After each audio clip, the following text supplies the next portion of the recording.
Okay.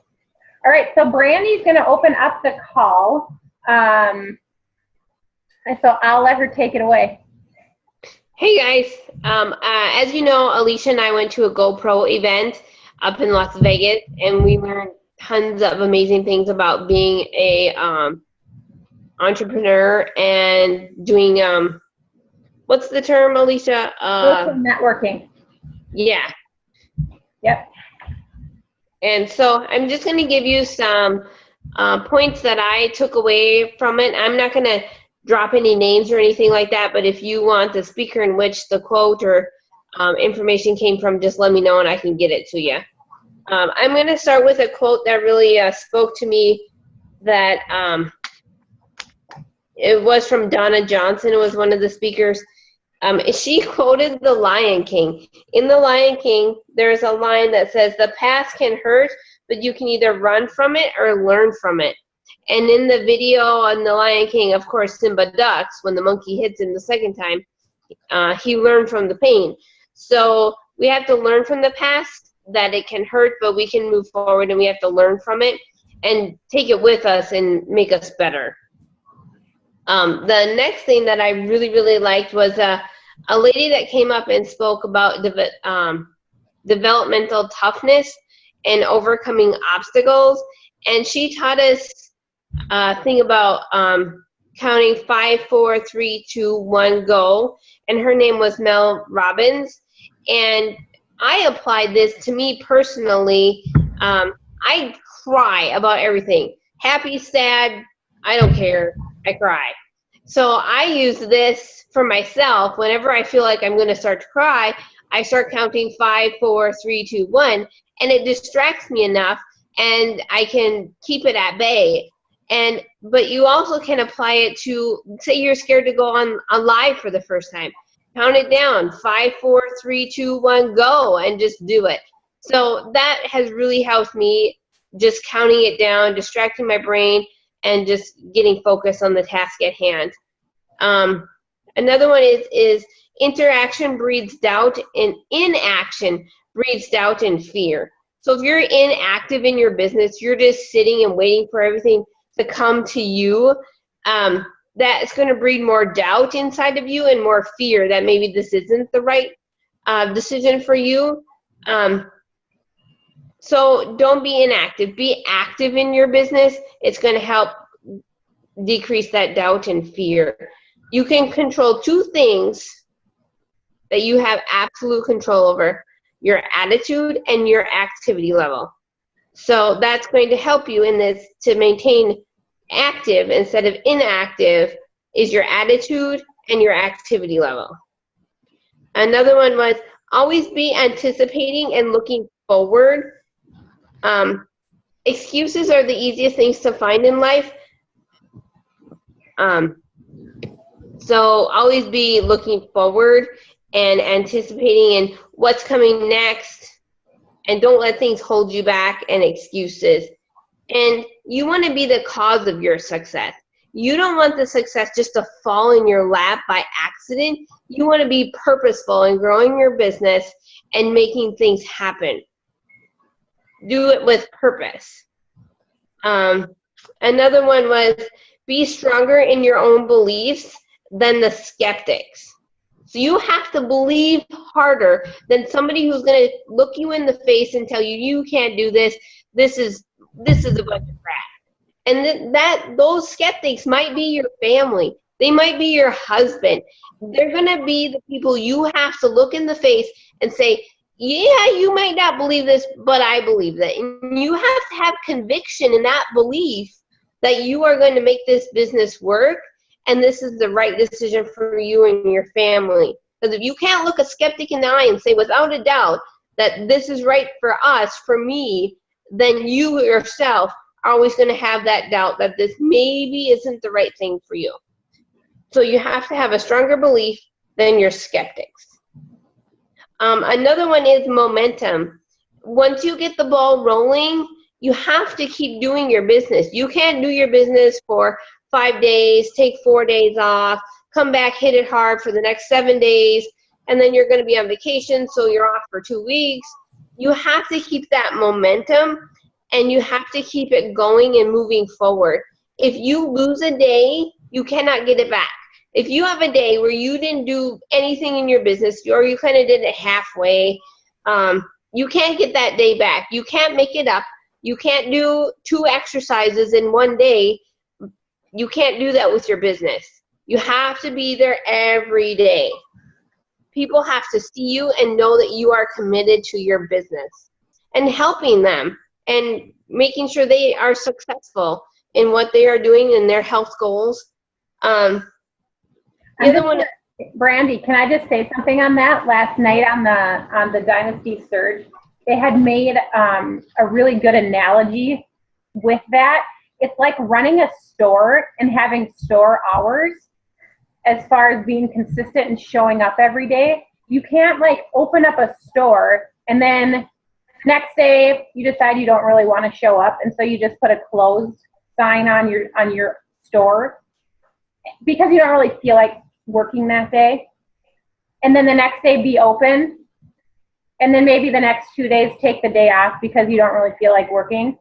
So it's just like having a storefront. You need to show up every day so people know that you're open for business. So that's kind of the same analogy of showing up every day, Monday through Sunday, so people know that you are open for business. Otherwise, they're not going to come to you. They're going to find somebody else who shows up every day. So just a little bit more about that, Alicia. My husband and I did have a business in Lidgerwood. We owned a gas station. And if you're not open, nobody can get in the door to buy anything. Exactly. So you have to be open for people to approach you, find you, contact you. You have to be on Facebook. You have to put your face out there. Yep, exactly. You have to be open. Another thing is be bold. People are attracted to passion. You have to show them that you are committed and you have a lot of energy, and just be out there and show them that you are full of passion and you want them to succeed and you want to succeed. It's going to attract them to you. And attracting people to you, you attract what you are showing or reflecting. That's what is attracted to you. So if you want excited, passionate people to be attracted to you or to come to you, you have to reflect that back to them.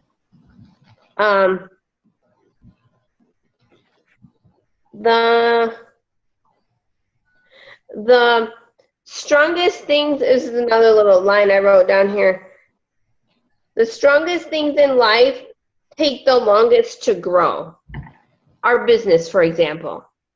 To make it a big business and it's growing and you get coaches and others involved and more customers, it's going to take a long time for that to happen, or it's going to take longer than you want it to. You have to be patient and you have to be consistent. The other thing I wrote down here, we all have the same potential. Alicia's potential is no different than my potential. It's all about your desire and your passion to make your business grow. So it's just the same analogy as time. We all have 24 hours in a day. Well, how Alicia uses hers and how I use mine, that's the only variance in those 24 hours. We all get 24 hours. It's just how we spend them, how we use them. Do we apply them to our business?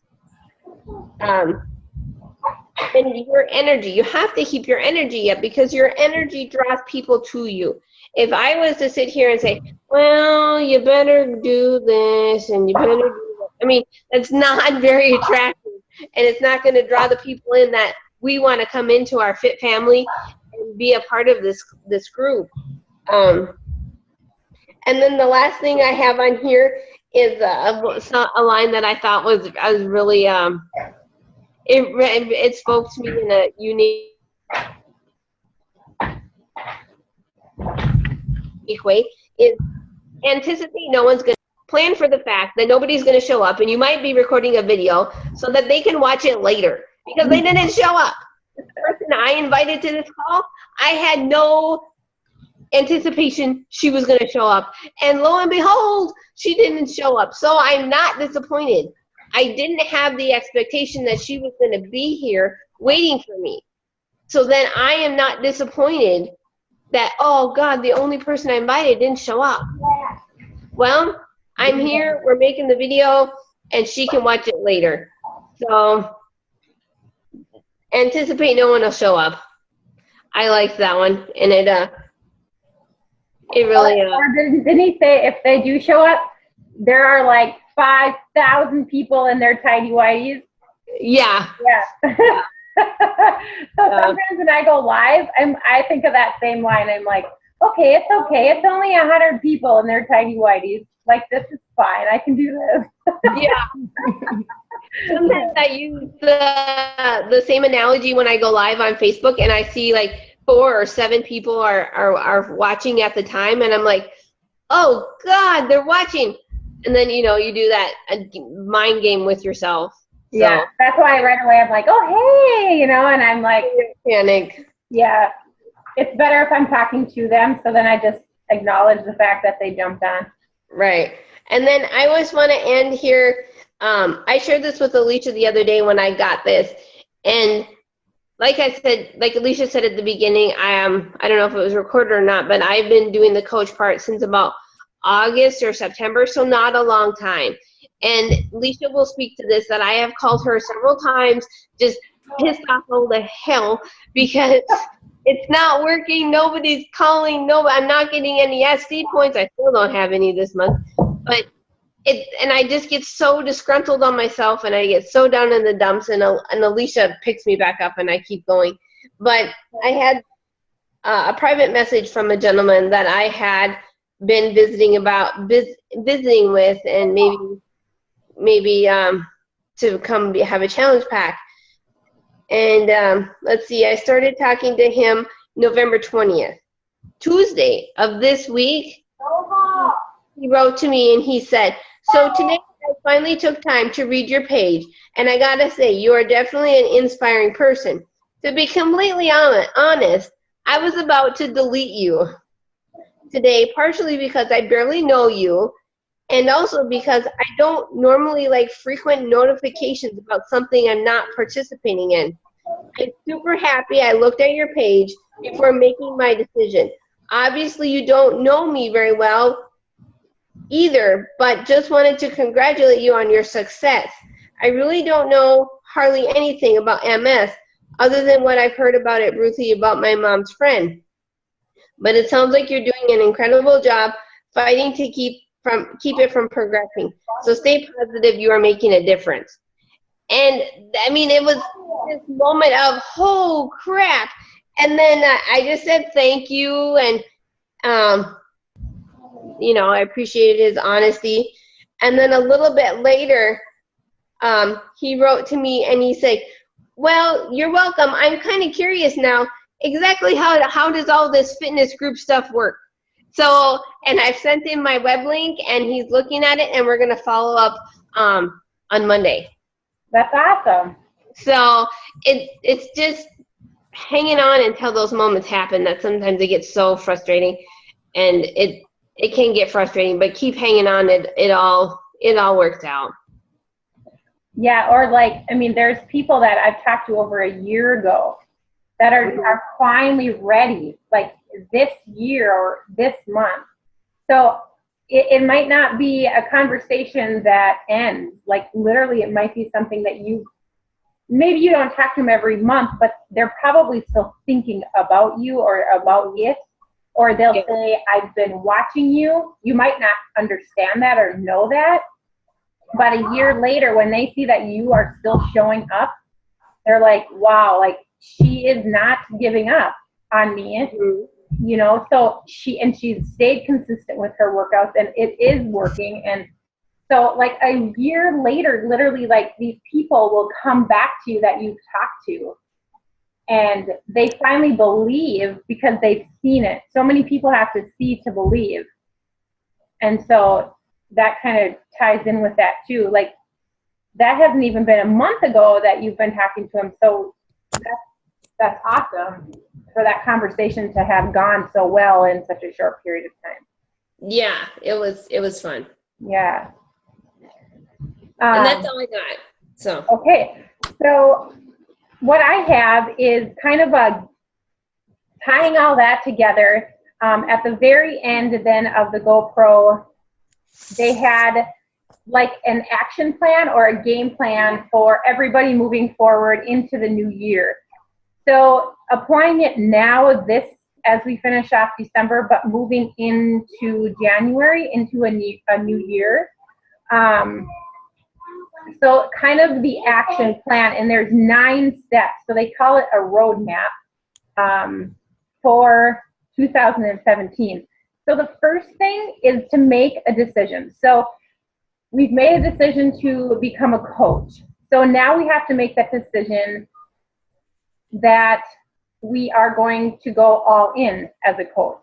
Or are we going to be a discount coach? Or are we going to be a hobby coach?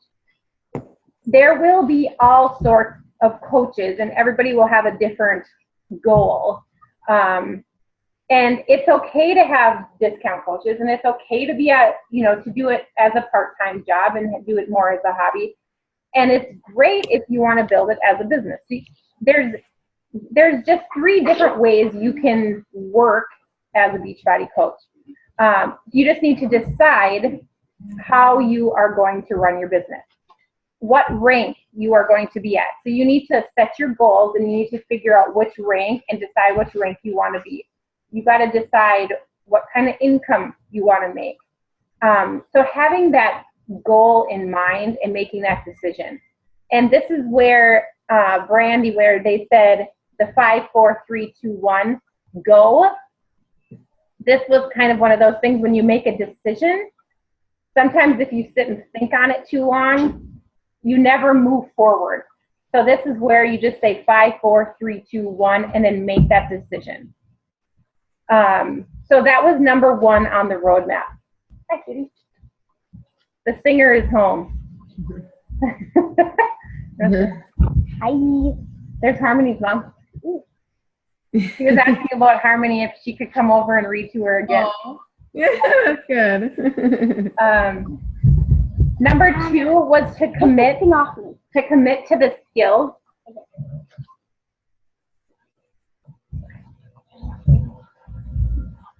To commit to the skills. So becoming competent, learning your skills, learning how to invite, and then improving on that every single day.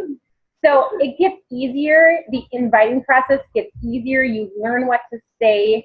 You learn what not to say. Things start to flow a little bit easier as you do it. So like anything, practice makes perfect, but it's something you have to work on every single day. I try to log into certain YouTube calls because there are still things that I don't feel comfortable doing or I don't understand about the business. So I'm constantly trying to find YouTube videos to improve leadership skills. Constantly logging into, like last night, I listened to a 2-hour surge call, and it was 5 different elite coaches that spoke on all sorts of things coming up in the new year. And I'm constantly trying to improve. And that is something that I've had to commit to, and that as far as building to become a better leader, that's something I have to do for myself as well as for all of you. So learning how to invite, finding people to talk to, sharing what we have with others. So when I first got started, I literally made a binder. With all the information in it about every program.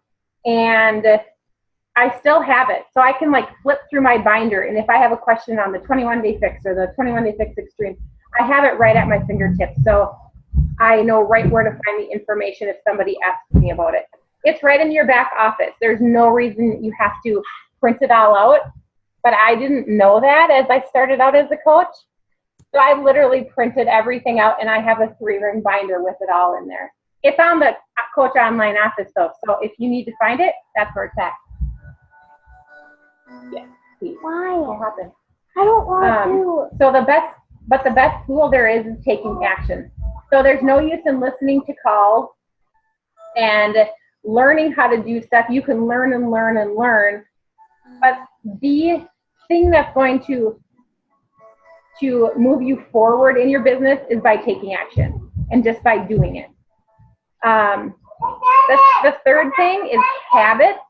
And this is where your power hour will come in, engaging in your daily activities. So you're inviting, your recognition, being a product of the product. You have to stay consistent every day. I know we kind of talked about that. Engaging in your personal development, and then just sharing your passion. So sharing the products, sharing, what you do, how you stay motivated every single day, sharing your hopes and your dreams with people. I mean, that is something that we have to do every single day. So coming up with a baseline of our daily habits. And I build that into my power hour. Number 4 is associations. This is a huge thing for me, is the people you spend time with become the 5 people that you spend time with, the most time with, is what you become. So you want to limit your negative influence. If you're like an average of the 5 people that you spend the most time with, I want to spend time with people who are a good influence on me, who help me be the best version of myself that I can be, and to surround myself with excellence. So the community of this team and Beachbody, that's the kind of people that I want to surround myself with. So raising your standards and limiting all that negative influence from your life. Number 5 is to think bigger. So what percent of your potential are you currently operating at? Or if you had to say of what percentage did you operate at in the past year? And if you look into 2017, what if you just increased that potential by 5%? Where you could be a year from now if you would just increase the amount of work that you put into your business by 5%. So it's not asking a lot. You could increase it by 5 or 10% and give yourself 1 full year and see what happens. So I thought that was really interesting. If you really look at the amount that you are putting into your business now and just say, okay, can I give 5% more in 2017? And if I gave 5% more, where would I be in 1 year from now? Events, huge part of your business and the community of Beachbody. Going to GoPro, Coach Summit, Winter Summit, Super Saturdays, showing up on team calls. All of these events are just so important, not just for the information, but because it helps fire you up. It helps light that fire in you again. And I don't know, but whenever I get off a call, then I'm ready to go, and I throw out a couple more invites, and I work for about another hour because it just lights your fire even more. And the same is with events. You go to those events, and it just it helps you see the full potential that Beachbody truly has. And what would be really cool is if we would all say, okay, let's commit to Coach Summit, and we all would commit to bringing 1 person. So that would turn 3 of us into 6 of us. And how, we could potentially grow as a team by just recruiting 1 person and bringing them to our event.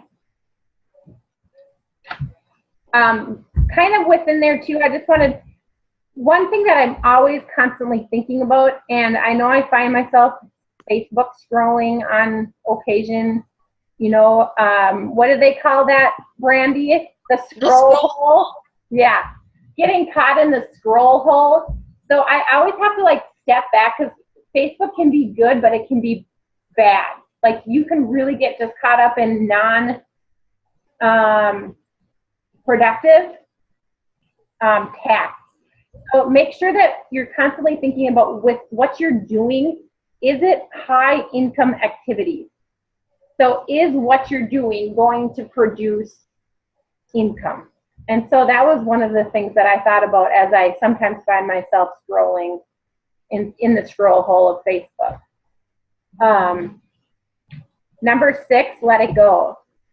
You're gonna get told no. Like that's a non-negotiable. People will tell you no. People will not even answer your messages. They might show up into a challenge group and never post. It's going to happen. And so you have to sometimes just let some of that stuff just roll and let it go. Like I said, sometimes you're going to be told no, and a year from now, they're going to contact you and say, I think I might be ready. So could you give me a little more information on what the 21-day fix is or what the Shakeology stuff is? But you want to strive for no's because you're going to eventually get a yes. And if they do say no or they're not interested, ask them for a referral. So just because maybe your mom isn't interested, maybe she would have a friend that would be interested. So if she says no, ask for a referral. Number 7 was your vision. So creating a vision for 2017 and then sharing that vision. So whatever your goals might be for your business, you want to make sure to share those with people. They might be scary, or it might be scary to actually tell people what your vision is or what your goals are for 2017. But if they're not big enough, if your goals aren't big enough, if they're not scary, then they're not big enough. 8 is your game plan. What must you do to make your vision happen? So basically, moving forward, we just have to do it. So we just have to implement. We have to keep inviting. And then what would my organization look like if they did what I did today? So as you're building your team as a coach, you always have to think, okay, so if my team did what I did today, what would my organization look like? So you always want to make sure that you're leading by example. And then number 9, the final one, which is my favorite, decide to work your ass off. That was that's true. That's just it. You have to work your ass off because it's not something that just comes easy. But once you have that growth and you start to contribute, you will find happiness. And it is you just want to, and you want to be able to, don't be like a participant in the game of life. You want to be the player. So, and that was kind of like what you said too, Brandy. And another quote that I really, really like was, let December be an opportunity instead of a distraction. So between now and the end of the month, so, we're only halfway through the month and we could be like, yep, it's Christmas or it's the holidays, and start to make excuses for the rest of this month. But instead of making an excuse or making the holidays become a distraction, use them as an opportunity to move forward and then start January with a lot of momentum. So those were kind of the roadmaps for 2017. I just wanted to share a couple other quick ideas. I think we have less than a minute. So I'll leave those for another time, but is there any questions? Ashley, do you have any questions? I don't think so. No, not yet anyway.